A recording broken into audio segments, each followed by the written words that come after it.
انگریزی طرز کے بال شرعاً ممنوع ہیں۔ آپ نے لکھا تھا کہ جو چیز ممنوع ہے وہ یا تو فعل قضا ہے یا وضع میں تشبہ بالکفار ہے، اور انگریزی طرز کے بال ان دونوں کے تحت نہیں آتے۔ مگر آپ کا جواب بہت مختصر تھا اور اس میں آپ نے اپنے حق میں دلائل کی وضاحت نہیں کی، خصوصاً قضا کی جو تعریف آپ نے بتائی ہے اس کی تائید میں آپ نے کسی متعین حدیث یا اقوال صحابہ اور ائمہ میں سے کسی قول کو نقل نہیں کیا ہے۔ اسی طرح عہد نبوی میں غیر مسلموں کے اجزاء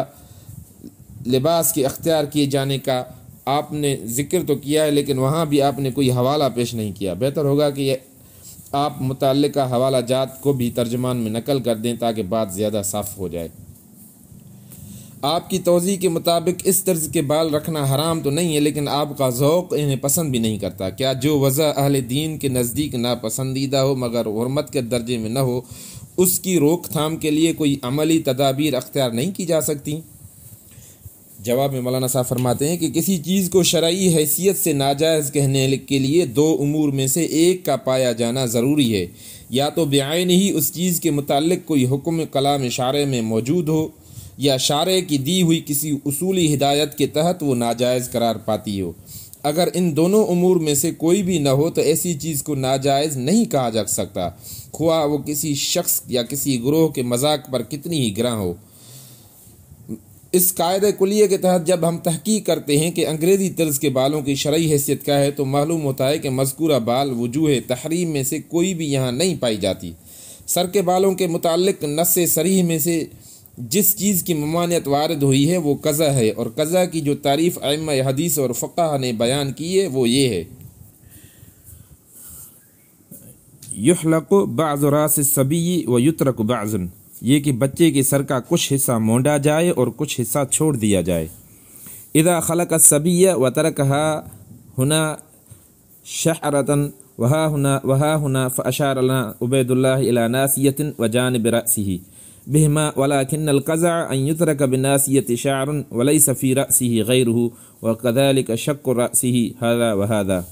جبکہ بچے کا سر اس طرح مونڈا جائے کہ صرف پیشانی پر اور سر کے دونوں جانب بال چھوڑ دیے جائیں۔ پھر دوبارہ پوچھنے پر مزید تشریح کی کہ مگر قضا یہ ہے کہ پیشانی کے بال چھوڑ کر باقی سارا سر مونڈ دیا جائے، اور اس طرح یہ کہ سر ان حصوں کو چھوڑ کر باقی سر مونڈ دیا جائے۔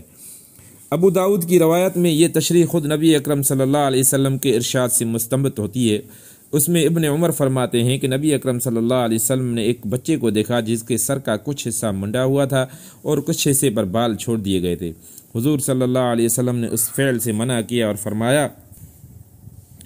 احلقوا کلہ او اترکوا کلہ، یا تو پورا مونڈ دو یا پورے سر کے بال چھوڑ دو۔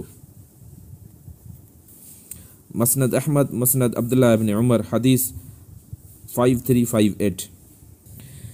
اس سے یہ بات متعین ہو گئی کہ شریعت میں جو چیز بعین ہی ممنوع ہے وہ کچھ مونڈنا اور کچھ رکھنا ہے، اور ظاہر ہے کہ اس کا اطلاق ان بالوں پر نہیں ہوتا جو آج کل انگریزی بالوں کے نام سے مشہور ہیں۔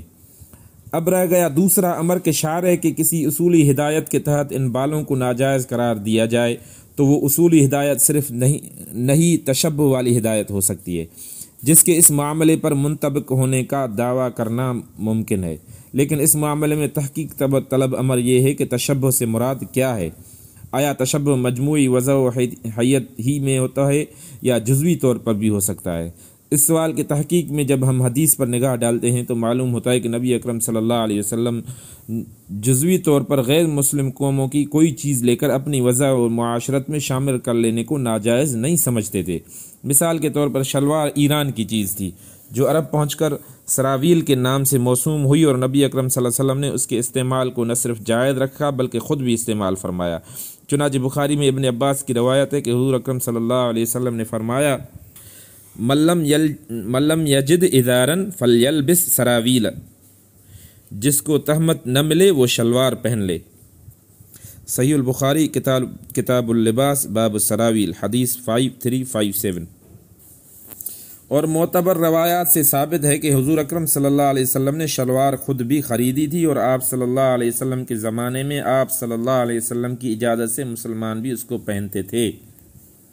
فتح الباری کتاب اللباس باب السراویل، جلد 16، صفحہ نمبر 355۔ اس طرح برنس کے استعمال کو آپ صلی اللہ علیہ وسلم نے نہ صرف جائز رکھا تھا بلکہ ایک صحابی کو خود تحفتاً دی تھی، اور قرن اول کے قرآن میں اس کا استعمال عام تھا۔ مصنف ابن ابی شیبہ جلد 6۔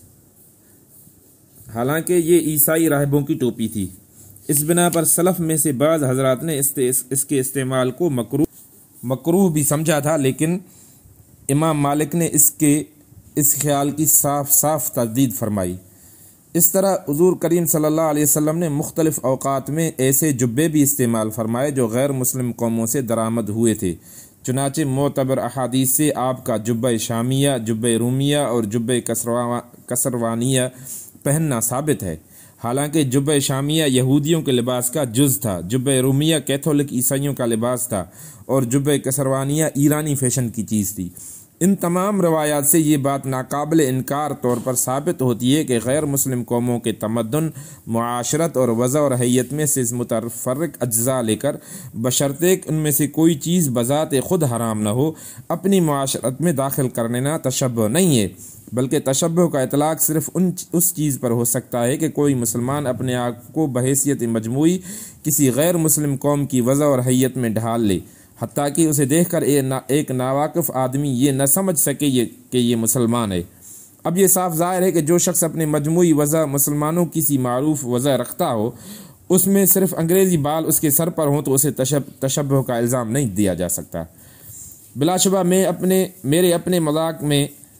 اب یہ بال گراں ہیں اور اس لیے میں نے ان کو چھوڑ دیا ہے، لیکن یہ بات خوب ذہن نشین کر لینی چاہیے کہ حدود حلال اور حرام اور چیزیں، حدود حلال حرام اور چیزیں، اور وہ مذاق اور چیزیں جو اسلامی ذہنیت کی نشو و نما سے ابھرتا ہے، ان دونوں چیز کو خلط ملط نہیں کیا جا سکتا۔ ہم ایک اسلامی نظام میں جس چیز کو ضابطے کے طور پر حکماً نافذ کرتے ہیں وہ صرف حدود حلال اور حرام ہے۔ رہا وہ مذاق جو اسلامی ذہنیت کے ارتقاء سے ہم میں پیدا ہوتا ہے، تو اول تو ضروری نہیں ہے کہ وہ تمام اہل ایمان میں متفق علیہ ہو، دوسرا اگر وہ متفق علیہ ہو بھی ہیں بھی تب بھی ہمیں اس کو شریعت قرار دینے کا حق نہیں ہے۔